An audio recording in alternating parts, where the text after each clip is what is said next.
I like Idaho State's preparation. I like their coaching.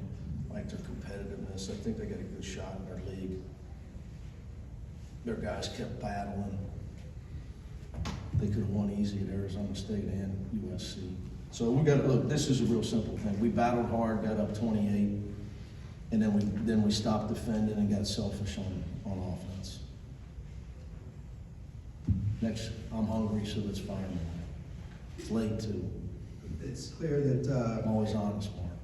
Eric and Tyler are Yeah. a really good front court duo. I'm just wondering, do you think that will be your primary? I'm leaning, look, I'd like to get to the point where Eric, Tyler, and Will play at the same time. And with the way some guys played tonight, we might be headed that way. The problem is then with Brandon redshirting, you know, once one of them gets tired, you know, we need some guys that aren't playing much to play better. You know, it's not really rocket science. If you get in the game and you're fighting for minutes like a dying Dom, the last thing you can do is turn it over. And it's the first thing both of them did. But yeah, I'd like to be able to play Eric, Tyler, and Will at the same time. I know you. But a guy's got to play better, so then we got to sub it, you know. But Eric can play major minutes. Both those guys can handle minutes without getting tired. I know rebounding had been a focus. You gave up 10 on the offensive end to them tonight. Yeah, but I'm all about, you know, they got 33%, which is well below their average. And they play bigger guys, and let's just being honest, we got some guys ain't tough and just, it's not personal, they're just not as tough as number 8. There's not. It's a tough dude, man. Averaging 9-something rebounds a game. I shook his hand, he plays about 6'4" to me. I don't know where, do you guys get to sit close? He looks like, I mean, to me, he looked no bigger than 6'4". This guy's averaging over 9 rebounds a game. That's what, you know, they played one home game. Guys averaging over 9 rebounds a game was playing against Arizona State. Got a hell of a team. USC's big, and us. San Diego's big. Guys averaging over 9. Rebounding's about toughness.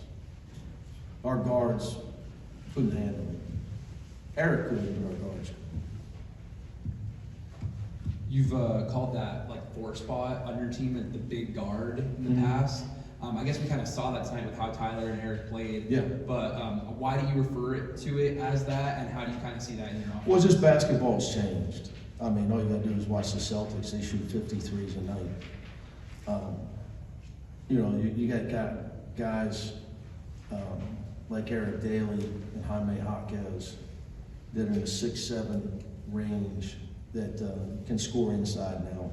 You know, Tyler can do it as well. You know, that's just where the game of basketball is right now. Those guys are valuable because, you know, what I would say is Tyler and Eric shooting open up lanes for Sebastian Mack to drive. So, and guys like to be called guards. So. I guess just touch on Sebastian Mack's mindset. I know you've talked about like how you want him to penetrate the lane. Yeah. And just how impressed were you with this performance tonight, getting to the line 8 different times, 9 different times? Yeah, he got 16 free throws. Again, I think some of that was those guys, the other guys, teammates made some shots, which helped. But he's just really improving in his pace, in his decision making. You know, like I told him at halftime, I said, I think they're going to really pack the paint on you in the second half. As soon as I went to say it to him, he goes, I know what's coming. So, you know, he's a sophomore, he's getting better. You know, he's shooting a high percentage. I like his, you know, I've always loved his toughness. So he's a bright spot for us. You know, at the guard position, we haven't had a lot of bright spots. Sky's defense, he had 7 deflections tonight, but offensively, really everybody else has struggled up to this point. Just a quick follow-up off that. Just did you expect him to be this comfortable in that role this early on? Who, Bass? Yeah. Look, I coach Bass. You know, he's from Chicago. We're both from back in the Midwest. You know, where we come from. You know, you guys can fight and shake hands. and, you know, guys can, you know, get after each other and you become a man. You know, he's a tough kid, man. So I coach him hard because he can take it, and it, you know, and if he can take, like I told him, you know, people thought he should transfer, so we signed all the guards. I said, the last thing you should do, you should stay here, let me coach the hell out of you, and get everything out of you that you need to get out of you, and make it so you can become who you want to become. Choose hard if it works for people. Choose hard. Don't choose easy. So. No, Dylan's rounded into form off his injury. What did you think of him tonight? Wasn't pleased at all. I thought Darling scored every time on him.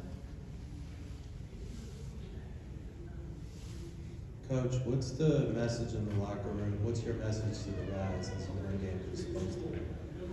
Well, I don't really talk about the result other than what happened. I thought, you know, for 30 minutes we played great.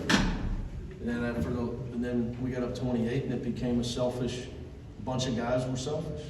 Their mind wasn't on defense. Just try to get a steal, get a layup, go down the other end, try to get mine. But we became everything I despised in the last 10 minutes. But the first 30 minutes we were great. I always go in there and tell them the truth. You know, look at the second half defensive stats. Look at their offensive stats in the second half. And most of it is after we got up 28, which we were up 28 with 10:24 left in the game. Then I got to get my stats, because they actually think that matters when it doesn't matter. No scout gives a damn about your stats. They're watching the game. They're watching how you warm up. They're watching how you act. They're watching how you compete. They're not watching your stats. It's comical. They're watching your turnovers, your assists, your defense, your decisions, your shooting percentage. They could care less how many points you average. But, you know, it is what it is. We're at a time in basketball where everybody's got all the answers but me, or Tom Izzo, or Matt Painter, or, you know, everybody else got all the answers. Everybody got an agent. Everybody's got 15 people telling them what to do. What the hell would I know? You know more than them because you've seen more basketball. You know more than them. All right, thank you. Radio.